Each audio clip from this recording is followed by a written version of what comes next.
We are the farmers.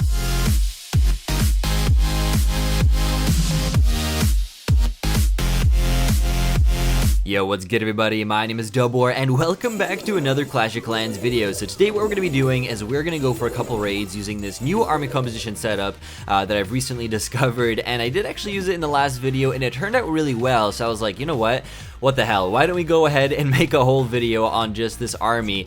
And I did ask you guys in the last video, like, what should we name this? And people didn't really seem to know. And like, from my knowledge, I know that some people out there do use this army composition setup, but I just don't know the name to it. So if you guys do know what it is, let me know down below in the comments. Some people were saying it's Mass Golem. I don't know if that's actually it though, because I only saw like 2 people say that, so I'm not quite sure what to name it, so it's still a little bit unknown for me. But regardless, let's just go with this anyways, and we are gonna go for a couple attacks and let's see what kind of destruction we can stir up today. So with this very first raid, I managed to find this Town Hall 9 that's pretty well upgraded actually, and I decided to put it to the test and see how this army would actually work out against a base like this. And I know it's not anything too impressive, it's not a Town Hall 10 with Inferno Towers or anything like that, but because it is like pretty much the second time that I've ever used this army composition setup, I do want to try it out on something, you know, kind of difficult, just to see if it actually works well, but at the same time I don't want to go up against a maxed out Town Hall 10 because it's probably not going to turn out too well. So anyways, with this raid, managed to get all my golems right in the very center compartment along with my Barbarian King, Archer Queen. I have a bunch of wizards that are on the left side, or sorry, on the right side there with another golem. Now, I think the one thing with this army that is a little bit, it's kind of like the downside to it, is that if your wizards kind of, you know, trail off away from the golems, you're pretty much screwed because you're kind of dependent on the wizards to bring in all the firepower to take out all the buildings, the structures, and all that. And you basically have the golems acting as the meat shields, or sorry, the meat shields. So it's, in a sense, it can be a little bit difficult sometimes because you have to be quite precise with your placement of troops. You don't really want your wizards to trail off. You need them to walk behind your golems, otherwise they're all gonna get wiped out.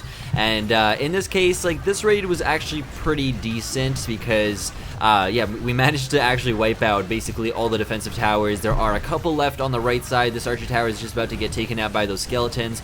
I did have witches in the clan castle, which I thought would be helpful. I guess in the clan castle, what would be good to bring is either witches or you can bring a P.E.K.K.A. That's just my opinion. I don't know about you guys, but that just seems to be working best for me. So anyways, we are coming up to the end of this raid here pretty soon.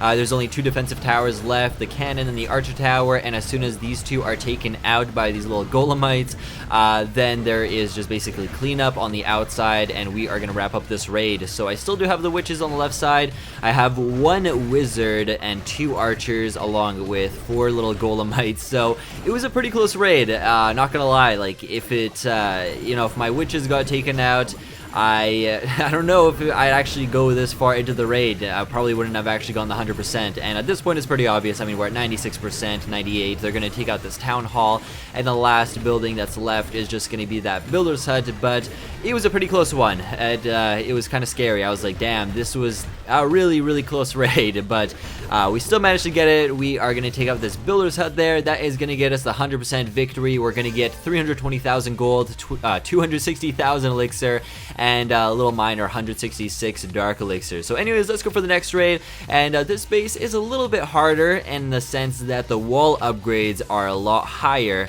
And it is basically still a Town Hall 9 for the sense that he does have both of his Inferno Towers upgrading, so let's see how this turns out. So I'm going to do a little bit of a different strategy this time. Last time we put down 2 golems on the left side and 2 golems on the right side, but this time I'm going to put down 1 golem on the left side, 1 golem on the right side, and 2 of them in the middle. And obviously standard procedure, going to follow it up with a bunch of wizards behind the golem so they can take out these outside buildings. As soon as they do that, I'm going to put down my clan castle witches on the very top part, and then I'm going to start putting in my Barbarian King, my Archer Queen, a couple more wall breakers so they can open up these compartments. Gonna put down that lightning spell here in just a second as soon as these clan castle troops cluster up a little bit more, and then I'm gonna put down a jump spell. And I had a little bit of a misplacement there with the rage spell. It was put down a little bit too early because yeah, as soon as the barbarian king and these golems get a little bit further into the center compartment, they're actually gonna walk away from that rage spell. So note to self, I really need to actually put down the rage spell a bit further than where my troops are, so that way when they start walking into the rage spell, they're in the rage spell for a lot longer.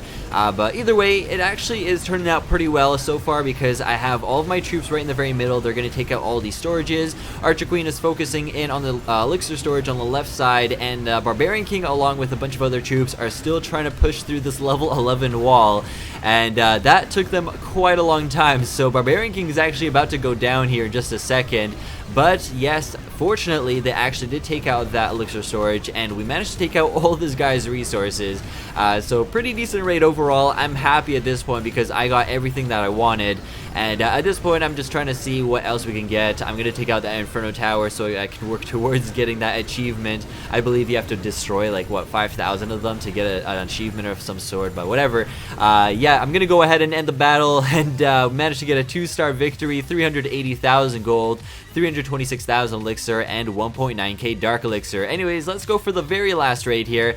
And this guy is offering us a nice juicy amount, 430,000 gold, 425,000 elixir, and 3k dark elixir. And this base layout is quite common, and I was a little bit scared at first, not gonna lie, because obviously this army is quite new to me, and I was like, damn, I really want to attack this base, but I am a little bit scared. But let's go for it anyways, just because I do want to try and get a little bit of practice with it and see if we actually can take out this base. So I'm gonna put down 2 golems on the left side, 2 golems on the right side, followed up with a bunch of wizards, my witches. I did have 2 Valkyries on me this time, not really too sure why. I think I was gonna donate it to somebody, but then I forgot to actually do it and ended up actually keeping the Valkyries. There really was no reason for me to bring them. But anyways, I put down the jump spell on the left side. I guess I should have actually put it on the right there. Put down the lightning spell, and I have to put down another free spell on this Inferno Tower because I was scared that it was going to take out too many of my wizards and possibly witches. And I think the witches are actually on the left side here. Yeah, they are. I can see them right now. So they didn't actually get taken out, so that's good. And as soon as my troops started coming up towards the center compartment, that second Inferno Tower is actually going to hurt me a lot. And it's basically going to take out all the wizards and witches that were in the center compartment there. And all that's going to be left here in just a second are my golems and my Archer Queen, along with a couple archers behind her. So that's a little bit bummer. I do really need to try focus on trying to conserve that second free spell, because I did use 2 free spells on 1 Inferno Tower because I panicked a little bit too fast. And if I did keep that second free spell there for that Inferno Tower, I think I might have gone a little bit further into this base. But we're still gonna get a good amount of resources out of this guy. My Archer Queen is actually gonna be smart for once. Thank you. Like, recently she's actually been doing a pretty good job, and she's gonna take out that gold storage before she goes down.